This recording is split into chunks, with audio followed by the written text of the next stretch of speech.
I asked who the new person for the US was, and we then learned that it was a new hire that the CEO had taken a special interest in. Trying to be of good spirit, I offered to train the new person. CEO accepted and then brought in the new hire. In walks a young lady who looks about 23 years old and wears an expression that she knows everything. She sits at the table and immediately makes it very clear that she wants nothing to do with us. For further reference, our CEO is Bob, new hire is Karen, and colleague is Jim.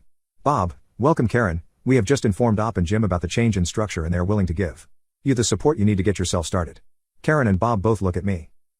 Glad to have you aboard Karen, I think both Jim and I have a lot of experience to share with you and we are happy to do so. Perhaps it would be better in a separate meeting so we don't take the board's time. Karen: thank you all. I have a lot of ideas about how I can streamline our department and new policies I can introduce that should save the company a lot of money and expenses. I'm very confused at this point. Karen is speaking as though she is my supervisor, and that is distinctly not what Bob spoke to us about. I can see some of the board members giving strange looks at this as well. Bob: perhaps I misunderstood the new roles here. Would you please clarify? Bob: sure, Karen is the new head of your department and both you and Jim will answer directly to her. Board member: that isn't what we discussed or approved as a board. We weren't fully convinced of dividing the department, but this is completely against what we discussed. Karen: what did you discuss then? Board member: that your department would be divided between the US and Canada. Op and Jim would remain north of the border and you would run the US. Karen: that's not what I was told, but I can work with that. As long as these two stay out of my way. Jim and I are both shocked and insulted to be spoken of in this manner. We are both very good at our jobs and before today have never seen this woman in our lives. Bob: that settles it, Op. Effective immediately, you and Jim are to have nothing to do with Karen. Do not interfere with her work at all. You are both to restrict yourselves to working within Canada only.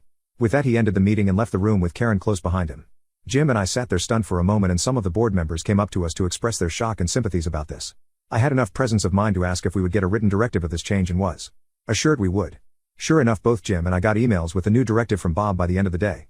So after sending an email to all our US-based clients advising them of the change and giving them the contact information of Karen, Jim and I made our way back to Toronto and reorganized ourselves for working within Ontario only. This meant much less traveling for us, so it gave us more room to breathe. Within a week I was getting complaints from our US-based clients that Karen was not answering emails and missing appointments. I forwarded these emails to Karen and copied the entire board including Bob.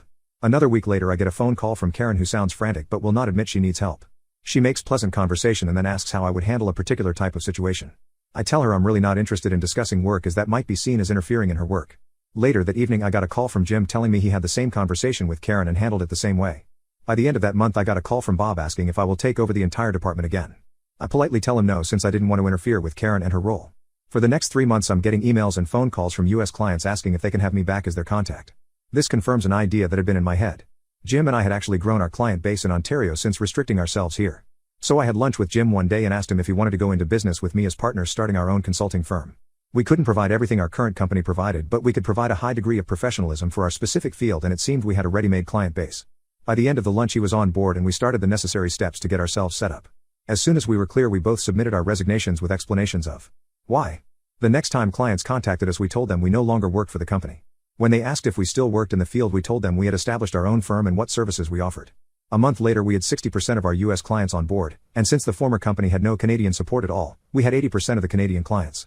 Within 2 months we had 80% of the US and 90% of the Canadian clients.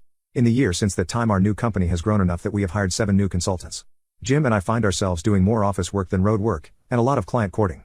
Our old company has had to stop offering the in-person troubleshooting, which is what we did, and Bob was fired by the board.